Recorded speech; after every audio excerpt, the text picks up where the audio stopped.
നമ്മളൊരു പുതിയ hearing aid മേടിച്ചത് ഒരു ബാറ്ററി ടൈപ്പ് ഹിയറിംഗ് എയ്ഡാണ്. അപ്പോൾ ബാറ്ററി ടൈപ്പ് ഹിയറിംഗ് നമ്മൾ മേടിച്ചിട്ട് ഒരു മാസമോ 2 മാസമോ കഴിഞ്ഞിട്ട് നമ്മൾ ക്ലിനിക്കിൽ പോയി നമുക്ക് എന്തെങ്കിലും ബുദ്ധിമുട്ട് തോന്നി നമ്മളൊന്ന് ഫൈൻ ട്യൂൺ ചെയ്യാൻ വേണ്ടിയിട്ട് ഓഡിയൻസിൻ്റെ കയ്യിൽ നമ്മൾ ഹിയറിംഗ് എയ്ഡ് കൊണ്ട് കൊടുക്കുകയാണ്. അപ്പോൾ അവർ നോക്കിയിട്ട് പറയുകയാണ്, അയ്യോ സാർ ഇത് പ്രോഗ്രാം ചെയ്യാൻ പറ്റുന്നില്ലല്ലോ, ഇത് ലാബിലായിക്കണമെന്ന് പറയണം. അപ്പോൾ നിങ്ങളിതെന്താ പുതിയ ഹിയറിംഗ് എയ്ഡ് അല്ലേ എന്തവർക്ക് ഒന്നും ചെയ്യാൻ പറ്റാത്തത് എന്ന് ഡൗട്ട് അടിച്ചിരിക്കുകയാണെങ്കിൽ ബാറ്ററി ടൈപ്പ് ഹിയറിംഗ് എയ്ഡ് ഇപ്പോൾ നിങ്ങളൊന്ന് ഒരു battery type hearing aid program ചെയ്യാനൊക്കെ വേണ്ടിയിട്ട് കൊണ്ടുവരുമ്പോൾ നിങ്ങൾക്ക് വ്യക്തമായിട്ട് കാണാൻ പറ്റുന്നുണ്ടോ എന്നുള്ളത് അറിയില്ല.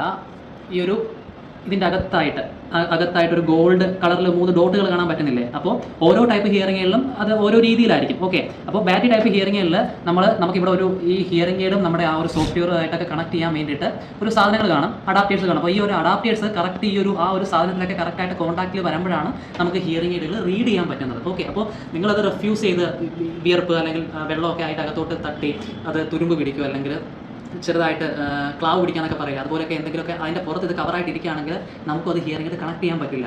നമുക്ക് അതിൻ്റെ ഉള്ളിലോട്ട് ക്ലീൻ ചെയ്യാൻ പരിമിതികളുണ്ട്. അപ്പോൾ നമുക്കത് ലാബിൽ അയച്ചാലേ അതിൻ്റെ അകത്തെ പാർട്സ് എല്ലാം ക്ലീൻ ആയിട്ട് വന്നാലേ നമുക്കത് കണക്ട് ചെയ്യാൻ പറ്റുള്ളൂ.